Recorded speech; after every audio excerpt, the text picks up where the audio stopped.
rafetlu àndin beeg la meilleure chaîne du net la chaîne des leaders mbokk yi ñu ngi leen di jaajëfal bu baax a baax ci seen choix renouvelé sur la chaîne des leaders Senbuzz TV beneen jotaay ak suñu papa Makhtar Gueye bu Jamra moom la ñu fas yéene waat feggoo ak moom tey papa chaque fois que Senbuzz soxla la vraiment nga jox ñu disponibilité ñu ngi la ciy remercier bu baax a baax ci dalal bi. waaw loolu Seydi Thiongaan lu jaadu la. ndax ñoo bokk waaru yi nga xam ne yàlla moo ñu nattoo ku ci nekk am la aw làcc boo ciy bay kon nag ñoo bokk liggéey bi te mënuma dul sawar ci ak sant leen waaye barama sori jaadu na mboolem seen téléspectateurs yi ak followers yi ma ndokkeel leen ziyaar leen baalu leen ak ci bés bu tedd bii ñu weesu di Aïd el Kébir yàlla nañ si suñu borom nangul suñu jàmm yàlla yépp yokk xéwal yi yokk sutura si te def jàmm ci réew mi. en tout cas li ñu gën a nemmeeku ci année yu mujj yi à chaque fois que production bu am ci Sénégal rawatina luy téléfilm yi nga xam ne moom la Sénégalais yi di faral di gën di itteewoo en tout cas di gën di consommer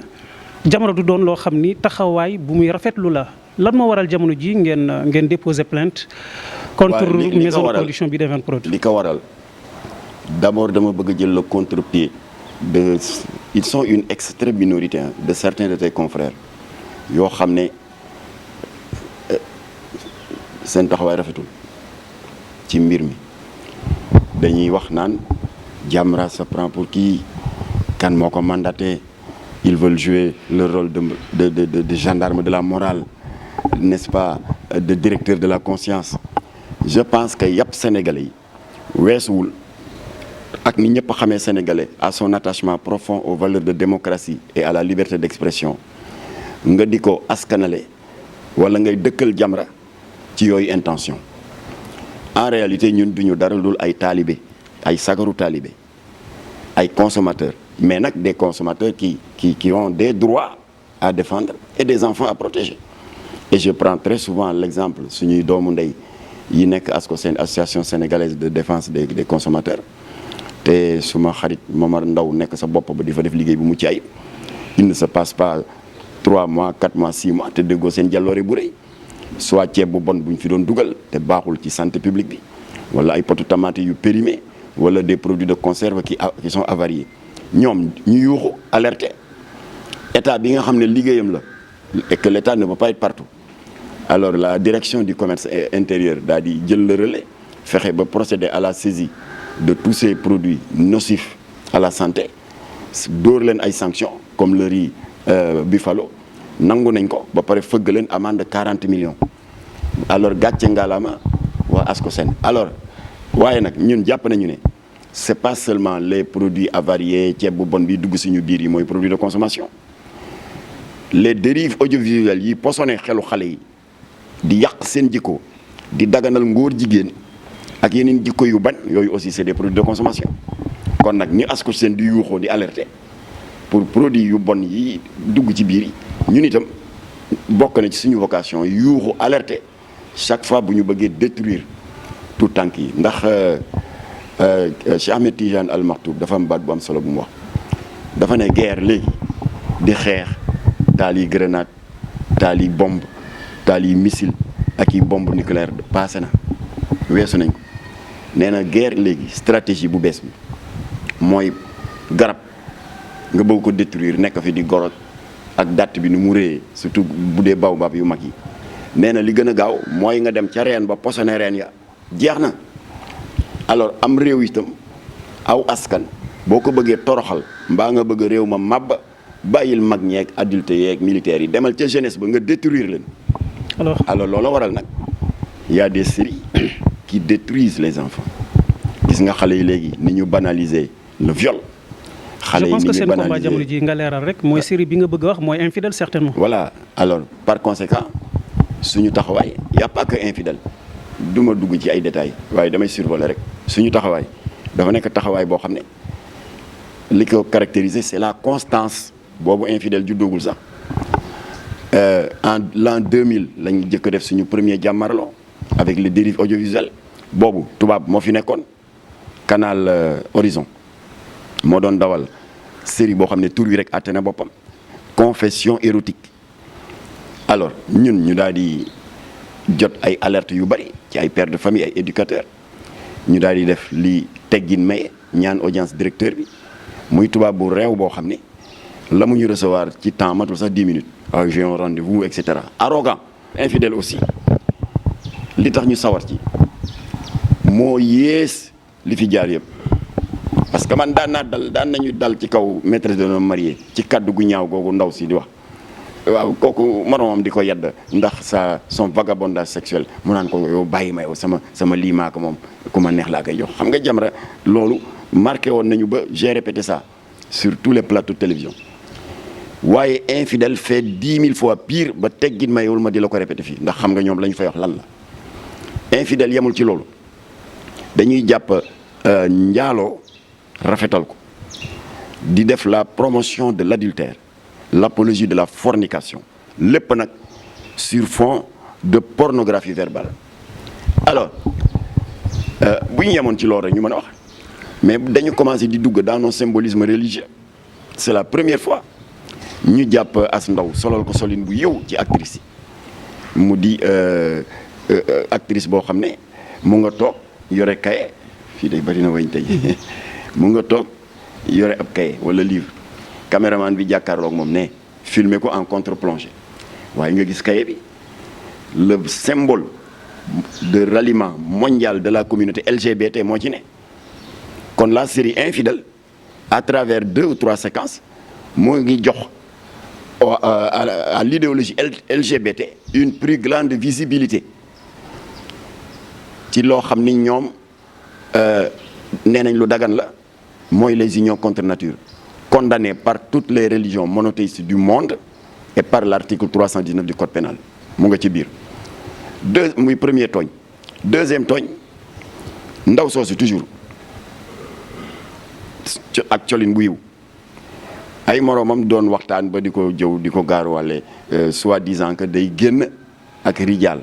muy frère am bu bokkal ndey ak baay di Baay Fall maanaam dañuy def nekkaale muy concubinage waaw koo bokkal ndey ak baay ngay nekkaale ak moom c'est de l'inceste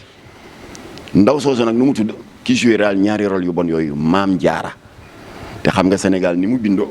ak ni ñu yàlla dimbali ba ñu sax si diine ji boo déggee soxna Faa Wade Wele sa xel day naan yar ci way juru Seydi Hadji Malick boo déggee Maam Jaara sa xel day naan yar ci way juru Cheikhul Khadim nga daal di jël nag kooku solal ko ba mu yiw jël symbole LGBT rendre ko visible à travers séquence ba nga xam ne ndaw si moo ko joué ba noppi itam di ko dëkkaloo ci lu ñaaw muy inceste ba pare jël bu tur bu tedd boobu jox ko c'est fait exprès parce que xam nga dans un scénario il y a pas de hasard benn big sax bu feeñee dans le champ visuel c'est voulu kon bu ñu kenn wax naan waaw dafa génnoon dañuy jëndoon soxloon kaye ñu génn jënd benn kaye rek mu tombé muy kaye boobu waaye ba muy kaye góor jigéen kay nga sànni ko jëndi kaye alors bref kenn mënu ko lim ba mu jeex moo tax nag ren contrairement ak suñu jàmmarloog maîtresse d'un homme marié Jamra n'est pas seul dans le combat parce que yii ma la junjal ni ñamu metti dañu bari moo tax waa Touba fàq ñëw particulièrement jarbaatu Serigne Mountakha Mbacké khalife général des Mourides mu di sëñ Bassirou Mbacké Cheikh Astou Fall kooku du def dara loo xam ne tàgguwul kilifaam rawatina moom mooy sët ci maam Cheikh Ibra Fall ndax xale boobu tudd rijaal te ñu koy tuumaal ne dafay njaaloo wala boog concubinage wala boog nekkaale ak sërëm bi mu bokkal ndey ak baay di maam Jaara xale boobu te ñu Baay Fall la sol kon laal na Baay Fall yi kon nag position wu sëñ Bassirou Mbacké Cheikh Astou Fall di sëtu maam Cheikh Ibra di jarbaatu xalifa bi position dans le comité des co-signataires de la plainte c'est une position qu'on peut comprendre parce que dañu tooñ Touba ñaari yoon ci biir loolu yeneen kilifaa ngi ci sëñ maam Cheikh Mbacké Khadim Awa Ba taxawaayam ñëpp xam nañ ko ci umma islamique bi particulièrement ci yoonu Mouride moom mooy le président de l'association pour servir le soufisme côté Tivaouane am na ay muxadam yu ñu ràññee yu ñëw ku ci demee nii. ci tënku combat la boo xam ni Jamra weetu si en tout cas mboolem organisation islamique voilà bref waaye tudd naa Touba damay tudd ñaar ci Tivaouane après je conclue alors Serigne El Hadji Aliou Dia qui est le président de l'ONG Daaral Quran wal Ihsan mu ngi ci plaignant yi sa naataango bi nekk prédicateur foofu ca 7TV Mamour Fall qui est le président de la convention nationale des jeunes Tidianes du Sénégal ci co-signataires yi la bokk. Bref boo ko toppee ñu ngi ci 48 plaignants ñooñu nag le CNRA recevoir jeudi le 6 août bii passé pour ñu remettre ko officiellement suñu plainte. waaye nag du plainte boo xam ne ab kayit lañ koy jox rek déedéet suñu diine dafa ne wama shahibna ila bima alibna, ne témoignez que de ceux dont vous êtes sûr de science certaine. moo tax dañ ci toftal ay extrait vidéo pour wane à chaque paragraphe li ñu naqari ñu ne la preuve baa ngi, li ñu naqari ñu ne ko preuve baa ngi nii yëpp a ngi ak Babacar Diagne le président du CNRA. alors léegi nag comme que dafa war a tëddee njaaxanaay, nous sommes en démocratie te dafa war a atte démocratiquement. il est donc normal bu ñu entendre ba noppi wax naa la ko sànq c'était le 6 août bi passé lundi le 10 à midi ci lay recevoir la partie mise en cause, c'est-à-dire le producteur de cette série perverse bi nga xam ne ñëpp la naqari ba non seulement le commun des Sénégalais mais surtout jigéen ñi parce que dañ fa toroxal jigéen. benn rek laa lay citeel ndaw soosu nga xam ne coroom wala faram daf ko doon bëgg a sàkku mu bëgg ko gàntal ne ko non dama indisposé ak yooyu waa ji di insister pour prouver sa parole mu am ñàkk jom gu day nii wak jipam wàcc silib bi génne benn coton hygiénique bu taqari ak deret. loolu ñaaw na dans le monde entier les séries les plus perverses aux États-Unis au Canada kenn mësul gis lu mel noonu. c'est unique au Sénégal. Très bien. alors bref moo tax ma interpeller les organisations féministes nee ngi leen am ngeen loo leen wax. alors donc fàtte woon naa ko cité boobu ci vidéo yi ñuy jox CNRA la bokk. alors bu ko defee le 10 lundi à midi la leen di entendre. mu di le producteur Evenprod mu di tamit le support de diffusion muy Sen TV. alors après nag en moins d'une semaine kilifa CNRA nga xam ne mooy tribunal audiovisuel daal di entrer en conclave ba pare daal di joxe bés pour son délibéré. incha allah muy loo xam ni en tout cas ñi nga xam ne ñoo waa Evenprod ak Ibou Guèye bi nga xam ne mooy réalisateur bi wala producteur bi ay accusation lañ ko gisee ñoom kaddu yi nga xam ni Jamra yëkkati nañ ko. beneen bi aussi Mame Matar xam naa des questions accélérées lay doon lan moo tax à chaque fois parce que Ibou Guèye wax na ko li Sénégalais yi soxla fiction la aussi film bi li Sénégalais yi soxla la fu jamono soxla la jàngale moo tax ñoom ñu koy def mais pas que déstabiliser xale yi. beneen bi ay xale dañ gëm ni du ñoo koy seetaan ndax dañu ni moins de 12 ans du ko seetaan bañ nañ ko ba kuy seetaan film bi ku ne yaa ngi koy bàyyi xel comment se fait-il que Jamra à chaque fois film yi Sénégalais yi di bëgg aussi moom lay xeex te producteur bi boo waxee mu ne jàngale la. beneen bi pourquoi adressé wu leen direct balaa ngeen di dem CNRA ki nga xamee ni mooy réalisateur ba producteur. ñoom bu leen neexee ñu nax seen bopp waaye nag bu ñu jéem mukk di nax nit ñi naan moom la Sénégalais yi bëgg simplement parce que ñoom seen critère mooy le nombre de vues. Assane Diouf bi nga xam ne yéen presse bi am na surnom boo leen ko joxoon muy l'insulteur public la mu am ci ay vues benn activiste amu ko mais cela ne veut pas dire que Sénégalais yi rafetlu nañ saaga yi muy saaga kooku c'est un critère qui est faux. kon ñoom itam cette série perverse di def l'apologie de la fornication di rafetal adultère ba pare di fa wane des symboles homosexuels bu ñu amee ay vues bëgg ci sukkandiku naan oui Sénégalais yi bëgg nañ ko c'est pas exact. alors jox naa l'exemple l'insulteur public tout à l'heure deuxièmement argument wu damay jàngale waa boo jàngale foog ngay wane lu bon di ko fësal et à partir lu bon loolu ne yaa ngay jàngale c'est l'inverse. jox naa leen fi ba tey l'exemple des cinéastes de talent de grands patriotes ku mel ni Ousmane Sembène jàngale na te defu fi lu bon wanewu fi lu bon nga jël Djibril Diop Mame Beyti dem na ba festival de Carthage ñu décoré ko mais génnewul ay silibu jigéen yu am ay coton hygiénique yu taq deret nga jël nu mu tuddati Cheikh Tidiane Diop daal di ràññeeku woon lool ci daaray Kocc te nettali naa ay yoon fi ñu jaar ak moom mu di sa série boobu doon wax ci affaire drogue mais tourné na ba 12 épisodes yëpp jeex deful lu bon film bi de A à Z yaddaange conseil ak orientation xale yi bañ ko seetaanee ba mu jeex Cheikh Tidiane dafa def un reflet fidèle d'une réalité sénégalaise parce que kenn mënul weddi ne yamba yàq na dëkk bi à tous les échelons donc il s'est fait un reflet fidèle de cette réalité waaye nag daf ko articuler autour d'un scénario tellement intelligent que xale yi bañ ko seetaanee dañ si jëppi seen bopp xale yi doon tux yamba daal di si jëlee fas jom daal di bay série loolu mooy rolam dafa am solo moo tax ñun on a toujours dit depuis jamono président Abdou Diouf que l'État doit soutenir les producteurs audiovisuels locaux à condition que seeni produits di viser une finalité sociale et humaine positive. Kon nag joxe naa Cheikh Tidiane Diop mais y en a d'autres yoo xam ne dafa régler lu bari ci société bi dafa faj góom yu bari daal di jox ñu bari jom waaye série boo xam ne boo ko seetaanee gën a ñàkk jom série boo xam ne actrice bi di def yëfu ñàkk jom nga di ko fan di ko admirer yaa ngi sànq nit ki. Et autre chose qui prouve que seen vision boobu c'est une vision déformée yow bu dee parce que maa ngi dégg lay boobu waaw waa Jamra dañ yàkkamti mënoon nañ bàyyi ba ca fin ba xam actrices yi nu ñuy mujjee ba xam finalité ba waaw bu fekkee 10 épisodes ñoo war a jàll 2 yi nekk ay épisodes tellement choquant tellement langage tellement ordurier et pornographique mais ñu bari dañuy détourné dem xam nga kooku ñàkk nga client boobu du fi toog naan day xaar 10 épisodes nañu xoolaat seen méthodologie mag ñu baax ñi jaar nañ fi jàngale parce que nee nga ma ñoom nee nañu dañuy jàngale jël ay jikko yu baax def ko ci ñun njaboot gi ak ci suñuy baay ak ci suñuy maam waaye dañuy jël matière première positive waaye jëluñu lu bon comme élément de départ pour di leen jàngal lu baax c'est contradictoire sanga bu tedd bi Seydina Mohamed diiru li mu fi toog yëpp yar na nit ñi xaalalaahu yar na leen ci ay jikko ci ay yiw te jëlul comme référence lu bon Seydi Hadji Malick Sy Ahmadou Bamba Baye Niass Baye Laye seen jàngale yëpp lu positif la ñu jël jàngal ko nit ñi moo tax yow nga nekk ci famille bu baax yiw bëgg diine am jom ma keneen noonu boo ko naanee waaye gis nga